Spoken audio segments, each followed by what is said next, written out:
Ẹ káàbọ̀ sí iléeṣẹ́ wa Ọdẹ Òdùnbí. Ẹ̀yin ènìyàn mi, ó mà tún ti ṣẹlẹ̀ o. Ẹ jáde kẹ́ ẹ wá gbọ́ ìròyìn tó tún ṣẹlẹ̀. Níbikíbi tẹ́ ẹ bá ti láǹfààní láti máa gbọ́ wa, etí tẹ́ ẹ fi ń gbọ́ wa kò ní di, bákan náà ojú tẹ́ ẹ fi ń rí wa kò ní fọ́. Àwa la ó máa wá, ẹ̀yin la ó máa bá, ikú kò ní wá gbéṣe o. Tó ẹ̀yin èèyàn mi, ìròyìn ìyàlẹ́nu kan rèé o. Ìròyìn tó ń tú àṣírí kan rèé. Ẹ̀tú yáyà ẹ wá gbọ́ ohun tí ìròyìn yìí wí. Èmi ti mọ̀ tẹ́lẹ̀, mo ti mọ̀ wípé ìfẹ́ tá a fẹ́ dìyẹ náà kò dénú ọgbọ́n àti kẹran jẹ ni. Èmi ti mọ̀ wípé gbogbo gulegule náà, mo ti mọ̀ pé ó ní ohun tó fẹ́ bá dé. Ẹ wo ló bá tán o, àṣírí ńlá. July 31st 2024, àṣírí kan mà ló tú yìí o. Ẹ̀yin èèyàn, lórí ọ̀rọ̀ Máyégún àti olóyè ọlọ́lá jùlọ Sunday Ìgbòho Òòṣà ni o. Ẹ kọ́kọ́ bá wa ṣe alihamdulilayi. Ìwọ tó o bá jẹ́ kìrìsìtẹ́nì, ẹ kọ́kọ́ bá wa gbé ẹ ṣe aleluya. Ẹ wo tó bá jẹ́ lè jẹ́ oníṣẹ̀ṣe, ṣé bó bá ṣe wù ẹ́, nítorí wípé ó yẹ kí gbogbo àwọn ọmọ ilẹ̀ Yorùbá, gbogbo àwọn ọmọ Yorùbá nation, ó jẹ́ ká máa jó ni, ká máa yọ̀ wípé àṣírí ńlá mìíràn kan tún ti tú síta. Ó jẹ́ ká máa yọ̀ ní nítorí wípé àṣírí kan tún ti tú síta báyìí. Ẹ wá wo àṣírí tó tú síta. Vanguard ń gbé kinní kan kiri, wọ́n ń pariwo, wọ́n ní olóyè Sunday Ìgbòho ó ní òun ò ṣe protest mọ́. Ṣé torí ẹ̀ la ṣe wá ń pariwo láwọn ń lo odidi 2 hours plus fún? Torí ẹ̀ làwọn ń pariwo là ń lo odidi 2 hours plus fún? Wọ́n mọ̀ pé ara ń kan everybody gan o. Ní July 1st, ẹ má gbàgbé o tí wọ́n ń pariwo Sunday Ìgbòho Òòṣà, ó yá fílẹ̀ Ìgbòho Òòṣà. Ta ni Òòṣà ìmọ̀ pé gbogbo àwọn tó ń pariwo yìí, gbogbo wọn náà kọ́ ló fẹ́ràn Àdìsá dénú. Gbogbo àwọn tó ń pariwo ìṣe gbogbo wọn lọ èrò pé ó fẹ́ kí Àdìsá bọ́ ni. A lot of people ló sì máa bọ́ta tó jẹ́ pé wọ́n sì máa bú olóyè Sunday Ìgbòho. A lot of people ló jẹ́ pé ó sì máa bọ́ta tó sì máa sọ̀rọ̀ sí olóyè Sunday Ìgbòho. Yes, nítorí pé kí ni ṣẹ́rí, wọ́n ti expect pé kí bàbá máa sọ̀rọ̀ fún pa protest. Wọ́n expect pé bàbá máa support protest. Wọ́n expect wípé èèyàn yìí, ẹni tọ́lọ́run ò ní pa fún wa, wọ́n expect pé ó máa dá sí protest. To their surprise, bàbá bojú wọn jẹ́. Bàbá yóò dá sí, kódà gbogbo àwa ilẹ̀ Yorùbá nation kò sí tó dá sí protest, torí pé a mọ̀ pé there is nothing coming out of the protest. Àìmọye àṣírí tẹ́ ò mọ̀ tó sì máa padà tú síta. Ìkan náà pariwo, wọ́n ní wọ́n ti fún olóyè Sunday Ìgbòho lówó ni o. Wọ́n ní wọ́n lọ fún ní 40 million wípé wọ́n ti fún olóyè Sunday Ìgbòho lówó. Torí ẹ̀ ni ò ṣe dá sí protest. Ẹ má jẹ́ ń tàn yín, kò sí ohun tó fẹ́ mú olóyè Sunday Ìgbòho lọ́wọ́ sí protest.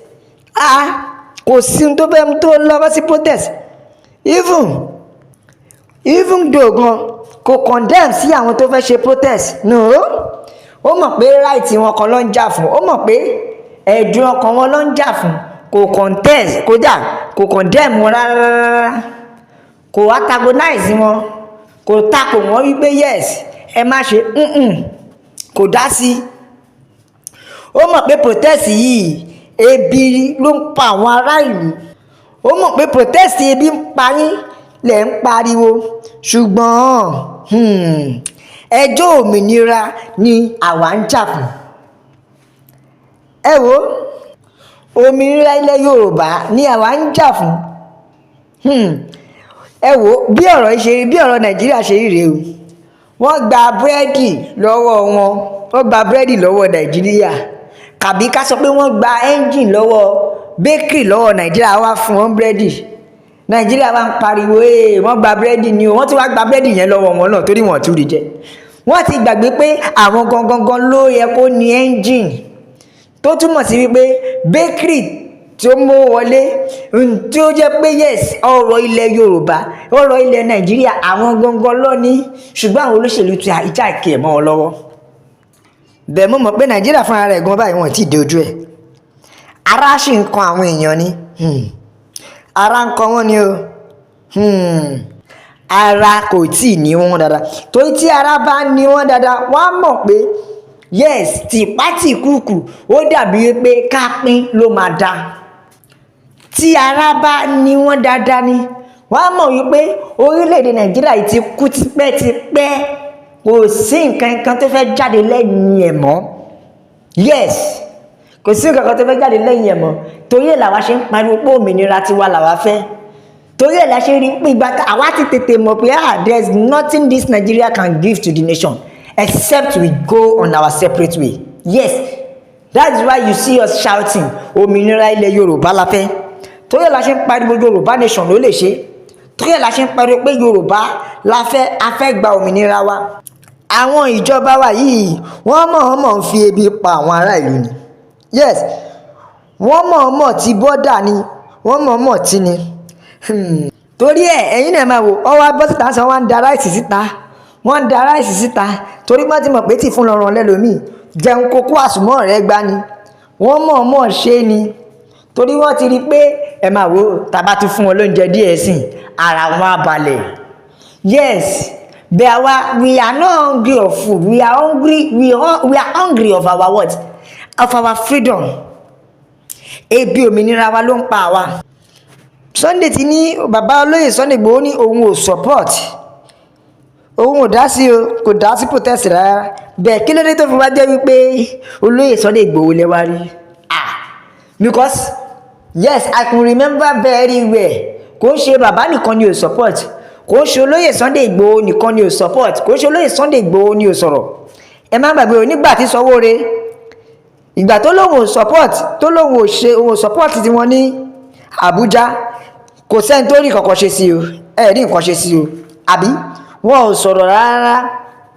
even nígbà tí Peter Obi tóun náà ní òun support nobody tó mú Obi sí yes nobody tó mú Obi sí rárá ń gbà yẹn náà ó ṣe wá jẹ́ ti Sunday nìkan lẹ wá lé mú ó ṣe wá jẹ́ pé ariwo Sunday Igboho ni o òun ni o support ó ṣe wá jẹ́ òun nìkan lẹ wá lé mú Sunday Igboho gbọ́n bàbá gbọ́n ó wá dórí ti olóyè Sunday Igboho bàbá wa láwọn ò ṣe náà yípa àwọn ò ṣe ẹwà máriwo bá ń àṣé ẹni tọ́lọ́run bá ń jà fún bí idán ló ṣe máa ń rí bẹ́ẹ̀ ni torí olóyè Sunday Igboho tá à ń sọ yìí bàbá ò kàwé o bàbá ò kàwé ẹ máa wò ó kódà bàbá ò lọ iléèwé ṣùgbọ́n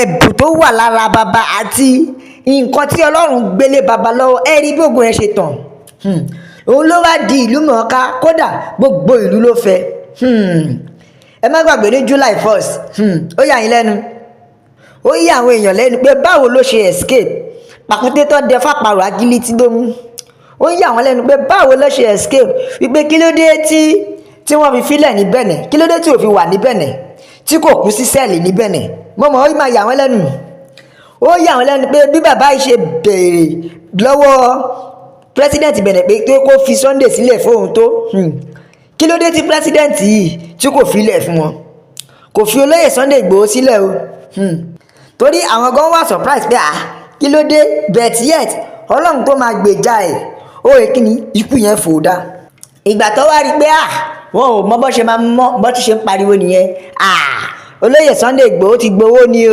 ni ò ṣe báwọn dá sí protest ṣé expect pé kí olóyè Sunday Igboho kó bọ́ta ni kó wá máa jà fún protest pé òun pẹ̀lú wọn kí àwọn Fúlàní wá tún lọ fẹjọ́ ẹ̀sùn bàbá Tinubu pé ṣé o ti rí o Sunday ló fẹ́ da ìlú rú o olóyè Sunday Igboho ló fẹ́ da kíní rú o òun ni ò jẹ́ kí ìlú sẹ́tù o olóyè Sunday Igboho ló ń da ìlú rú olóyè Sunday ló kó gbogbo àwọn ọ̀dọ́ ṣé nǹkan tẹ́ ẹ fẹ́ nìyẹn bàbá náà gbọ́n bàbá fúnra rẹ̀ ọgbọ́n ló wà lórí wọn bàbá gbọ́n wọ́n ti wo kàsún ẹ̀ lọ wọ́n ti wo bí tí kíní máa hẹ́ǹdì sí ibẹ̀ kò sí nǹkan kan bẹ́ẹ̀ torí ẹ̀ làbá ṣe ń pariwo fún yín pé òmìnira ilẹ̀ Yorùbá òun la fẹ́ torí ẹ̀ la ṣe ń pariwo fún yín pé òmìnira ilẹ̀ Yorùbá ló lè ṣe ẹ̀yin ènìyàn mi ẹ bá wa tẹ àtẹ̀jíṣẹ́ yìí ẹ jẹ́ kó lọ viral all over. Ẹ jẹ́ kí wọ́n mọ̀ pé òmìnira ilẹ̀ Yorùbá ló ṣe kókó. Yes, in as much as possible my people, subscribe to it, share, like, follow. If today na your first time, tó bá jẹ́ pé ìgbà àkọ́kọ́ yín rèé tẹ́ ẹ ṣẹ̀ṣẹ̀ ń gbọ́ wa, ẹ dákun ẹ bá wa tẹ bọ́tìnì yẹn, ẹ share, ẹ jẹ́ kó lọ viral. We use this opportunity to say ó dàbọ̀.